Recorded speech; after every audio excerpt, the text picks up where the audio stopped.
നമസ്കാരം. Sreenarayana Guru open university രണ്ടാം semester BA history ക്ലാസ്സുകളിലേക്ക് എല്ലാ പ്രിയ വിദ്യാർത്ഥികൾക്കും സ്വാഗതം. നമ്മൾ ഇന്ന് history of India from prehistory to 7th century CE എന്ന പേപ്പറിലെ 4ാമത്തെ ബ്ലോക്കിലെ മൂന്നാമത്തെ യൂണിറ്റ് ആണ് ഡിസ്കസ് ചെയ്യുന്നത്. നമ്മുടെ ഈ ഒരു യൂണിറ്റിന്റെ പേര് അശോക ആൻഡ് ഹിസ് ധമ്മ എന്നാണ്. അശോക ചക്രവർത്തിയും അദ്ദേഹത്തിന്റെ ധർമ്മ നയവും കുറിച്ചാണ് ഈ ഒരു യൂണിറ്റിൽ നമ്മൾ ചർച്ച ചെയ്യുന്നത്. അപ്പൊ നമുക്ക് ആദ്യമായിട്ട് ആരാണ് അശോക ചക്രവർത്തി, ആരാണ് ദ ഗ്രേറ്റ് അശോക എന്നറിയപ്പെടുന്ന ഇന്ത്യൻ ചരിത്രത്തിലെ ആ മഹാനായ ചക്രവർത്തിയെ കുറിച്ചുള്ള കാര്യങ്ങളാണ് നമ്മൾ ഇവിടെ ചർച്ച ചെയ്യുന്നത്. അപ്പോൾ ഇദ്ദേഹം ഒരു മൗര്യ എംപയറിലെ ഒരു മഹാനായ ചക്രവർത്തിയാണ്. അദ്ദേഹം BCE 268 മുതൽ 232 വരെ ഇന്ത്യയിൽ ഭരണം നടത്തിയ ചക്രവർത്തിയാണ്. ഇദ്ദേഹത്തിന്റെ പീരീഡിലെ ഏറ്റവും അറിയപ്പെടുന്നത് അദ്ദേഹത്തിന്റെ ധർമ്മ നയത്തെ സംബന്ധിച്ചാണ് ഇദ്ദേഹം ഇന്ത്യ ചരിത്രത്തിൽ ഫേമസ് ആകുന്നത്. അദ്ദേഹം ഒരേ സമയം മഹാനായ ഒരു വാര്യർ ആയിരുന്നു, നല്ലൊരു യോദ്ധാവായിരുന്നു. പിന്നീട് ഇദ്ദേഹത്തിന് അതിന്റെ നേരെ വിപരീതമായിട്ടുള്ള എക്സ്ട്രീംലി കോൺട്രഡിക്ഷൻ ആയിട്ടുള്ള മറ്റൊരു ക്യാരക്ടറായിട്ട് ഇദ്ദേഹം വളരുന്നതാണ് പിന്നീട് ചരിത്രം കാണുന്നത്. അതായത് ഒരു ബുദ്ധന്റെ അനുയായിയായി മാറുന്നു. കൂടാതെ ഇദ്ദേഹം ബുദ്ധിസത്തിന്റെ നയങ്ങളും ധർമ്മ നയങ്ങളും എല്ലാം പ്രഘോഷിക്കുന്ന ഒരു മഹാനായിട്ട് ഇദ്ദേഹം മാറുന്നതാണ് പിന്നീട് ചരിത്രം കാണുന്നത്. ഇദ്ദേഹം ഒരു വളരെ ചെറിയ കാലം തൊട്ട് തന്നെ നല്ല രീതിയിൽ യുദ്ധങ്ങളും അതുപോലെ തന്നെ സാമ്രാജ്യ വികസന നയങ്ങളും ഒക്കെ ഫോളോ ചെയ്ത് അദ്ദേഹത്തിന്റെ പിതാവായിട്ടുള്ള ബിന്ദുസാരനെ പോലെ ഒരുപക്ഷെ അദ്ദേഹത്തെക്കാൾ അധികം സാമ്രാജ്യത്വ വികസന നയങ്ങളൊക്കെ ഫോളോ ചെയ്തിട്ട് തന്നെയാണ് ഇദ്ദേഹവും വന്നിരുന്നത്. ഇങ്ങനെ ഈ ഒരു കാലഘട്ടത്തിലാണ് അശോകന്റെ കലിംഗ യുദ്ധം നടക്കുന്നത്. കലിംഗ എന്നത് വളരെ ഡിപ്ലോമാറ്റിക് ആയിട്ട് വളരെ പ്രധാനപ്പെട്ട ഒരു കേന്ദ്രമാണ് കലിംഗം. അതായത് കലിംഗ യുദ്ധം നടക്കുന്നത് 261 BCയിലാണ്. അപ്പോൾ ഈ കലിംഗ യുദ്ധം നടന്നത് ഈ ഒരു വർഷമാണെങ്കിലും അശോകന്റെ മുൻഗാമികളായിട്ടുള്ള എല്ലാ ഭരണാധികാരികളും കലിംഗം പിടിച്ചെടുക്കാനായിട്ട് ശ്രമിച്ചിട്ടുണ്ട്. ഇന്നത്തെ ഒഡീഷയിലാണ് കലിംഗ ഉള്ളത്. അപ്പോൾ ഇദ്ദേഹം ഈ കലിംഗ യുദ്ധം എല്ലാ ചക്രവർത്തിമാരുടെയും ഒരു സ്വപ്നമായിരുന്നു. എന്നാൽ അത് കലിംഗ യുദ്ധത്തിലൂടെ കലിംഗ എന്ന പ്രദേശം പിടിച്ചടക്കിയത് ഇദ്ദേഹമാണ്, അശോക ചക്രവർത്തിയാണ്. അപ്പോൾ ഇദ്ദേഹം സ്വാഭാവികമായിട്ടും ഈ വിജയം ആഘോഷിക്കുന്നതിന് വേണ്ടിയിട്ട് വിജയഘോഷ എന്ന ചടങ്ങ് അല്ലെങ്കിൽ വിജയഭേരി എന്ന ഒരു ചടങ്ങ് ഇദ്ദേഹം സംഘടിപ്പിക്കുന്നു. ഇതിന്റെ ഭാഗമായിട്ട് ഇദ്ദേഹം കലിംഗ യുദ്ധഭൂമിയിലൂടെ സഞ്ചരിക്കുന്നുണ്ട്. എന്നാൽ ഈ സമയത്ത് ആ യുദ്ധഭൂമിയിൽ വെച്ച് ഇദ്ദേഹം കണ്ട കരളലിയിക്കുന്ന ആ ഒരു കാഴ്ചകൾ ഇദ്ദേഹത്തിലെ മനസ്താപം ഉണ്ടാക്കുകയും അതിൽ നിന്ന് അദ്ദേഹം ഒരു കൺഫെഷൻ തോന്നിയിട്ട് അദ്ദേഹത്തിന്റെ പേഴ്സണാലിറ്റി വളരെ പൂർണ്ണമായിട്ടും മാറി ഇദ്ദേഹം യുദ്ധങ്ങളോട് എന്നേക്കുമായി വിട പറയുന്നു. ധർമ്മഭേരിക്ക് പകരം അല്ലെങ്കിൽ ഈ പറയുന്ന വിജയഘോഷത്തിന് പകരം ധർമ്മഘോഷ എന്ന ഒരു ചടങ്ങ് പിന്നീട് അതിനുശേഷം അദ്ദേഹം സംഘടിപ്പിക്കുകയും ചെയ്യുന്നുണ്ട്. അപ്പോൾ എന്തായാലും ഇദ്ദേഹം ഈ ധർമ്മ നയം ഇദ്ദേഹത്തിന്റെ ഭരണത്തിന്റെ തന്നെ പോളിസി ആക്കിയിട്ട് മാറ്റുന്നതാണ് നമ്മൾ പിന്നീട് കാണുന്നത്. അപ്പോൾ അശോക ചക്രവർത്തി പിന്നീട് അദ്ദേഹത്തിന്റെ ജീവിതത്തില് ഈ ബുദ്ധമതവും ബുദ്ധമതത്തിന്റെ സാരവും പ്രചരിപ്പിക്കുന്നതിന് വേണ്ടിയിട്ട് ബുദ്ധ സംഘങ്ങളെ നിയോഗിച്ചു. ബുദ്ധ സംഘങ്ങൾക്ക് വേണ്ട എല്ലാ തരത്തിലുള്ള സപ്പോർട്ടും ഇദ്ദേഹം നൽകി ലോകത്തിന്റെ വിവിധ ഭാഗങ്ങളിലേക്ക് ബുദ്ധ സന്യാസിമാരെ ബുദ്ധ മതം പ്രചരിപ്പിക്കുന്നതിനായിട്ട് പറഞ്ഞയച്ചു. അപ്പോൾ ഇദ്ദേഹത്തിന്റെ പുത്രനെയും പുത്രിയെയും മഹേന്ദ്രനെയും സംഘമിത്രയെയും ഒക്കെ സംഘത്തോടു കൂടെ പറഞ്ഞയച്ച് അദ്ദേഹം ഈ ഒരു ആശയം പ്രചരിപ്പിക്കുന്നതിന് വേണ്ടിയിട്ട് അദ്ദേഹം പറഞ്ഞയക്കുന്നുണ്ട്. അപ്പോൾ ഇതിന്റെയൊക്കെ പിന്നിലെ കാര്യം എന്ന് പറയുന്നത് ഇദ്ദേഹത്തിന്റെ മനസ്താപവും അതിനെ തുടർന്ന് അദ്ദേഹത്തിന് ഈ ധർമ്മ നയത്തോട് ബുദ്ധിസത്തിന്റെ ആശയത്തോട് തോന്നിയ ആഭിമുഖ്യവും തന്നെ ആണ്. അപ്പൊ നമ്മൾ ഇദ്ദേഹത്തിന്റെ ധർമ്മ പോളിസിയുടെ കാമ്പ് എന്തൊക്കെയാണെന്ന് നോക്കാം. അപ്പൊ ആദ്യമായിട്ട് ഇതൊരു എത്തിക്കൽ കോഡാണ്. ബുദ്ധിസത്തിൽ നിന്ന് ഉരുത്തിരിഞ്ഞിട്ടുള്ള ധർമ്മം എന്ന ആശയം, അതിന്റെ പ്രാകൃത ടേമാണ് ധമ്മ. അപ്പൊ നമ്മൾ എപ്പോഴും ചർച്ച ചെയ്യുന്നത് അശോക ആൻഡ് ധമ്മ എന്നാണ്. അപ്പൊ നിങ്ങൾ മനസ്സിലാക്കേണ്ടത് അശോകനും ധർമ്മ നയവും, ഈ ധർമ്മത്തിന്റെ പ്രാകൃത ടേമാണ് ധമ്മ. അപ്പോൾ ഇതൊരു എത്തിക്കൽ കോഡാണ്. ഇതിന്റെ ലക്ഷ്യം എന്ന് പറയുന്നത് ഡെവലപ്മെന്റ് തന്നെയാണ്. ജനങ്ങളുടെ ക്ഷേമവും വികസനവും തന്നെയാണ് ഇതിന്റെ ഒരു ഏറ്റവും പ്രധാനപ്പെട്ട ഒരു ലക്ഷ്യം എന്ന് പറയുന്നത്. അപ്പോൾ ജനങ്ങളുടെ ആത്മീയവും ഭൗതികവുമായ വികസനം തന്നെയാണ് ഇതിന്റെ ലക്ഷ്യം. ജനങ്ങൾക്ക് യുദ്ധം കൊണ്ടും അഹിംസ കൊണ്ടും ഒന്നും നേടാൻ സാധിക്കില്ലെന്നും, അപ്പോൾ ഏറ്റവും ശരിയായ മാർഗം എന്ന് പറയുന്നത് അഹിംസയുടെ മാർഗവും സത്യത്തിന്റെയും സ്നേഹത്തിന്റെയും മാർഗമാണെന്ന് തിരിച്ചറിഞ്ഞുകൊണ്ട് ഇദ്ദേഹത്തിന്റെ യുദ്ധങ്ങളും അതുപോലെ വളരെ റൂഡായിട്ടുള്ള പൊളിറ്റിക്കൽ സ്ട്രാറ്റജീസ് ഒക്കെ മാറ്റിവെച്ചുകൊണ്ട് ഒരു ധർമ്മ നയത്തിന് പ്രാധാന്യം നൽകി അതിനുവേണ്ടി ധർമ്മ മഹാമാത്രന്മാർ എന്ന പ്രത്യേക ഉദ്യോഗസ്ഥ വൃന്ദത്തെയൊക്കെ നിയോഗിച്ചുകൊണ്ടുള്ള ഒരു പരിപാടിയായിരുന്നു ഇത്. സോ ഇത് ഇസ് എൻ എത്തിക്കൽ കോഡ്, ഒരു എത്തിക്കൽ കോഡായിരുന്നു. ഇനി ഈ ധർമ്മ മഹാമാത്രന്മാരാണ് ഈ ധർമ്മ നയം പ്രചരിപ്പിക്കുന്നതിനായിട്ട് അശോക ചക്രവർത്തി നിയോഗിച്ചിട്ടുള്ളത്. സോ ഇതൊരു വളരെ നാരോ ആയിട്ടുള്ള ഇടുങ്ങിയ ഒരു സാമൂഹിക ചിന്താഗതി ആയിരുന്നില്ല, മറിച്ച് വളരെ വിശാലമായിട്ടുള്ള ഒരു യൂണിവേഴ്സൽ എംബരാസിംഗ് ആയിട്ടുള്ള ഒരു നയമായിരുന്നു ഇത്. അപ്പൊ ഇതിലൂടെ നമുക്ക് താഴെ പറയുന്ന ഏതാനും ചില കാര്യങ്ങളിലൂടെയാണ് ഈ ധർമ്മ നയം നടപ്പിൽ വരുത്തിയത്. അതിൽ ഒന്നാമത്തേത് ആനിമൽ സാക്രിഫൈസിനെയും സ്ലോട്ടറിയൊക്കെ നിരോധിച്ചു എന്നുള്ളതാണ്. കശാപ്പ് അല്ലെ, മൃഗങ്ങളെ കശാപ്പ് ചെയ്യുന്നതും അതുപോലെ മൃഗങ്ങളെ ബലി അർപ്പിക്കുന്നതും ഒക്കെ ആയിട്ടുള്ള ചടങ്ങുകൾ, ഇത് തീർച്ചയായിട്ടും അഹിംസയ്ക്ക് നേരെ വിരുദ്ധമായിട്ടുള്ള കാര്യമാണ്, ഹിംസയിൽ അധിഷ്ഠിതമാണ്. അപ്പോൾ അഹിംസ നടപ്പിലാക്കുക എന്നതിന്റെ ഭാഗമായിട്ട് ഇദ്ദേഹം സ്ലോട്ടറി നിരോധിച്ചു, അതുപോലെ മൃഗബലി നിരോധിച്ചു. ഇനി മറ്റൊന്ന്, ഇതിന്റെ ഒരു അഡ്മിനിസ്ട്രേഷൻ ഫീൽഡില് സോഷ്യൽ അഡ്മിനിസ്ട്രേഷന് വേണ്ടിയിട്ടുള്ള ഡയറക്റ്റ് ആയിട്ടുള്ള ചില മെഷേഴ്സ് ആണ് ഇദ്ദേഹം സ്വീകരിച്ചത്. ജനങ്ങളുടെ തൃപ്തിയും അതുപോലെ ജനങ്ങളുടെ ക്യാരക്ടർ അല്ലെങ്കിൽ മോറൽ ഡെവലപ്മെന്റ്, മോറൽ അപ്ലിഫ്റ്റ്മെന്റ് ആണ് ഇദ്ദേഹം ഇതിലൂടെ ലക്ഷ്യം വെച്ചത്. ഇനി ജനങ്ങളെ അക്കാലഘട്ടത്തില് ഒരു ഉപരിവർഗം കീഴാള വർഗത്തെ അടിച്ചമർത്തി ഭരിച്ചിരുന്ന ഒരു കാലഘട്ടമായിരുന്നു. എന്നാൽ അതിൽ നിന്ന് നേരെ വിഭിന്നമായിട്ട് ഭരണാധികാരികള് ജനങ്ങളെ സേവിക്കുന്ന സേവകന്മാരായി മാറുന്ന ഭരണത്തെ നേരെ ഉടച്ചു വാർക്കുകയാണ് ഇദ്ദേഹം ചെയ്തത്. ഇനി എല്ലാ വിഭാഗത്തിനും ഇടയ്ക്കും ഒരു ടോളറൻസ്, ഒരു സഹിഷ്ണുതാ നയം ഇദ്ദേഹം ഫോളോ ചെയ്തു.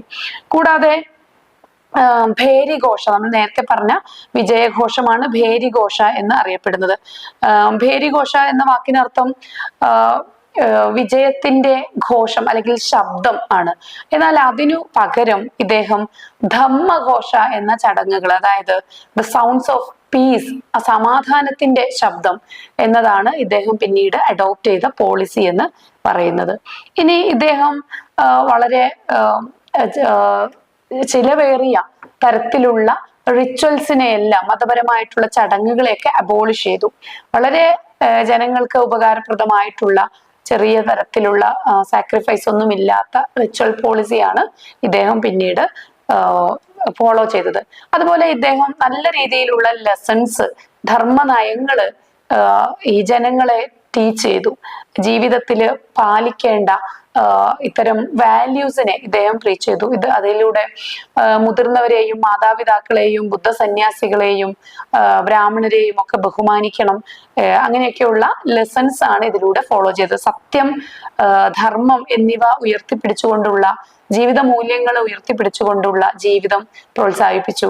കൂടാതെ എല്ലാ വിഭാഗങ്ങളോടും സ്നേഹത്തോടെയും സഹവർത്തിത്വത്തോടെയും ഒക്കെ നിലകൊള്ളുന്നതിനുള്ള നയങ്ങളൊക്കെയാണ് ഇദ്ദേഹം സ്വീകരിച്ചത്.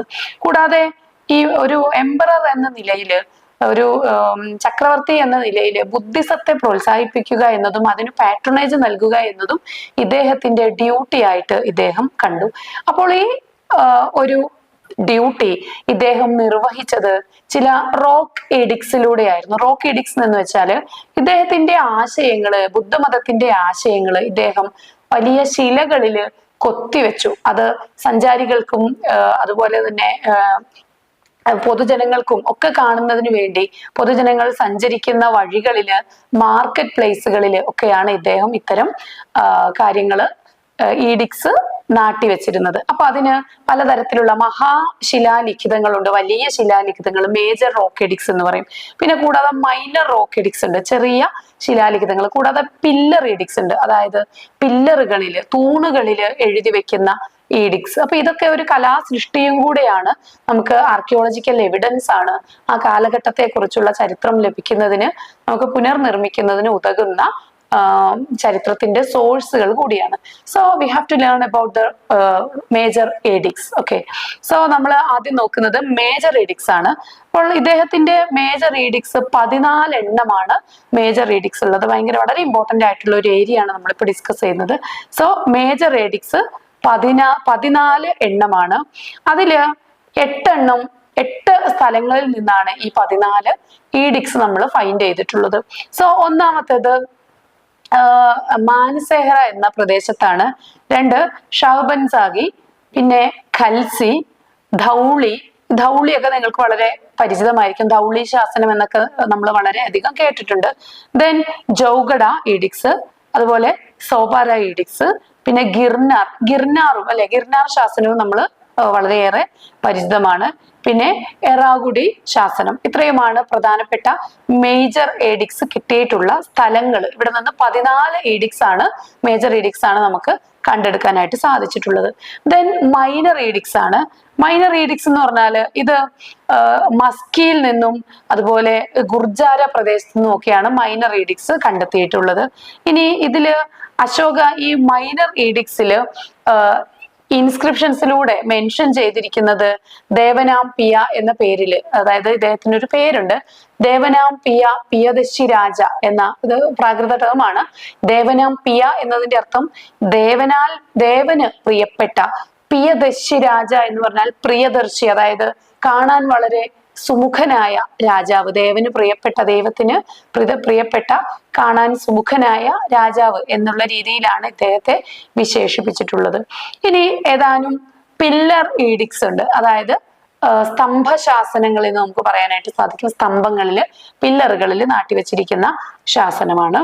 അപ്പോൾ ഇത് ഏതാണ്ട് 7 പ്ലേസിൽ നിന്ന് 6 സ്ഥലങ്ങളിൽ നിന്ന് 7ഓളം പില്ലർ ഈഡിക്സ് ആണ് നമുക്ക് ലഭിച്ചിട്ടുള്ളത്. അതൊന്ന് ഡൽഹി തോപ്പാര ഈഡിക്സ് ആണ്, മറ്റൊന്ന് ഡൽഹി മീററ്റ് ഈഡിക്സ് ആണ്, ഇനി അതുപോലെ ലൗറിയ അരേരാജ് ഈഡിക്സ് ആണ്, ദെൻ ലൗറിയ നന്ദൻഗർ ഈഡിക്സ് ആണ്, ദെൻ പ്രയാഗയിലും അതുപോലെ തന്നെ രാമപൂർവ. ഇത്രയും സ്ഥലങ്ങളിൽ നിന്നാണ് ഈ ഒരു ഈഡിക്സ് ഫൈൻഡ് ഔട്ട് ചെയ്തിട്ടുള്ളത്.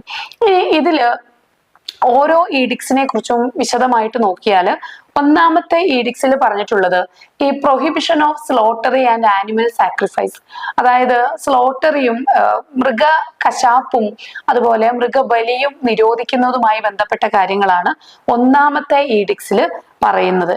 അതുപോലെ തന്നെ അശോകന്റെ കിച്ചണില് ഒരു തരത്തിലുള്ള ആനിമൽസിനെയും പാചകം ചെയ്ത് ഭക്ഷണമായിട്ട് നോൺ വെജ് ഒന്നും ഉപയോഗിച്ചിരുന്നില്ല. ഇത്തരം കാര്യങ്ങളൊക്കെയാണ് അവിടെ പറയുന്നത്.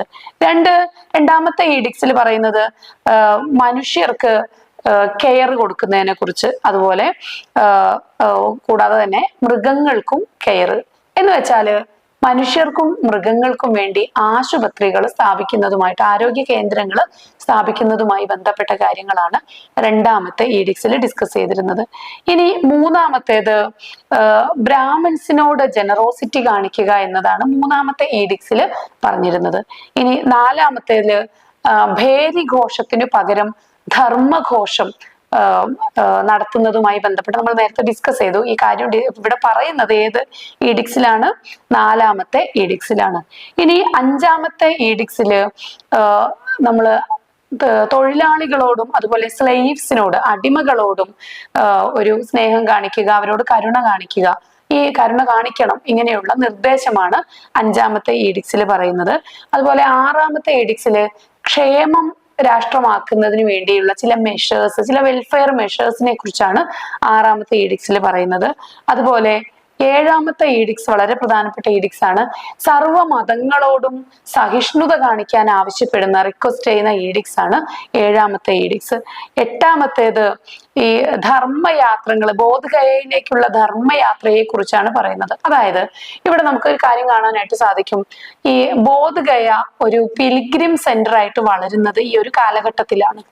ഓക്കെ, അപ്പൊ അതായത് ബിന്ദുസാരന്റെ ഒക്കെ കാലഘട്ടത്തില് ബോധ്ഗയ ഒരു പിൽഗ്രിം സെന്റർ ആയിരുന്നില്ല, ഒരു തീർത്ഥാടന കേന്ദ്രം ആയിരുന്നില്ല. അത് അശോക ചക്രവർത്തിയുടെ കാലഘട്ടത്തിലാണ് അതൊരു. ബോധ്ഗയയുടെ പ്രാധാന്യം എന്താണ്? ബുദ്ധന് ജ്ഞാനം ലഭിച്ച സ്ഥലമാണല്ലോ ഈ ബോധ്ഗയ. സോ ബോധ്ഗയ ഒരു അവിടുത്തെ ഈ വൃക്ഷം, ബോധി വൃക്ഷത്തിനൊക്കെ പ്രാധാന്യം ലഭിക്കുന്നത്, അതൊരു പിൽഗ്രിം സെന്റർ ആയിട്ട് മാറുന്നതൊക്കെ ഇദ്ദേഹത്തിന്റെ കാലഘട്ടത്തിലാണ്. ഇത് 8ാമത്തെ ഈഡിക്സിലാണ് ഇതിനെക്കുറിച്ച് ഡിസ്കസ് ചെയ്യുന്നത്. ദെൻ 9ാമത്തെ ഈഡിക്സ് ആണ്. അതില് പോപ്പുലർ ആയിട്ടുള്ള സെറിമണീസിനെ കുറിച്ചാണ് അതിൽ ഡിസ്കസ് ചെയ്യുന്നത്. 10ാമത്തെ ഈഡിക്സ് അതുപോലെ തന്നെ ഒരു ധർമ്മത്തിന്റെ പോപ്പുലാരിറ്റിയെ മെൻഷൻ ചെയ്യുന്നതാണ് 10ാമത്തെ ഈഡിക്സ്. 11ാമത്തേത് ധർമ്മനയം കൂടുതൽ വ്യാപിപ്പിക്കണം എന്ന ആശയമാണ് 10ാമത്തെ ഈഡിക്സിൽ ചർച്ച ചെയ്യുന്നത്. 11ഉം അത് തന്നെയാണ്, ധർമ്മത്തിന്റെ പ്രഘോഷണത്തിന്റെ പ്രാധാന്യമാണ് പറയുന്നത്. അതുപോലെ 12ാമത്തെ ഈഡിക്സ് നമ്മൾ 7ാമത്തേത് പറഞ്ഞ സെയിം കാര്യം തന്നെയാണ്, അതായത് റിലീജിയസ് ടോളറൻസ്, മത സഹിഷ്ണുത. ഇനി 13ാമത്തെ ഈഡിക്സില് അശോക ചക്രവർത്തിയുടെ കലിംഗ വിജയത്തെ കുറിച്ച് പറയുന്നു. അതുകൊണ്ട് തന്നെ ഈ 13ാമത്തെ ഈഡിക്സും വലിയ ഇമ്പോർട്ടൻസ് ഉള്ള ഈഡിക്സ് ആണ്. ദെൻ 14ാമത്തെ ഈഡിക്സില് ഡിസ്കസ് ചെയ്യുന്നത് അത് രാജ്യത്തിന്റെ വിവിധ ഭാഗങ്ങളില് ഇത്തരം ഈഡിക്സുകൾ സ്ഥാപിക്കുന്നതിന്റെ പ്രാധാന്യവും സ്ഥാപിക്കേണ്ടതിന്റെ ആവശ്യകതയെ കുറിച്ചൊക്കെയാണ് 14ാമത്തെ ഈഡിക്സിൽ ഡിസ്കസ് ചെയ്യുന്നത്. സോ ഇത്രയുമാണ് നമുക്ക് അശോക ചക്രവർത്തിയെ കുറിച്ചും അദ്ദേഹത്തിന്റെ ധർമ്മനയത്തെക്കുറിച്ചും അദ്ദേഹത്തിന്റെ പ്രധാനപ്പെട്ട ഈഡിക്സുകളെ കുറിച്ചും ഡിസ്കസ് ചെയ്യാനുള്ളത്. Thank you.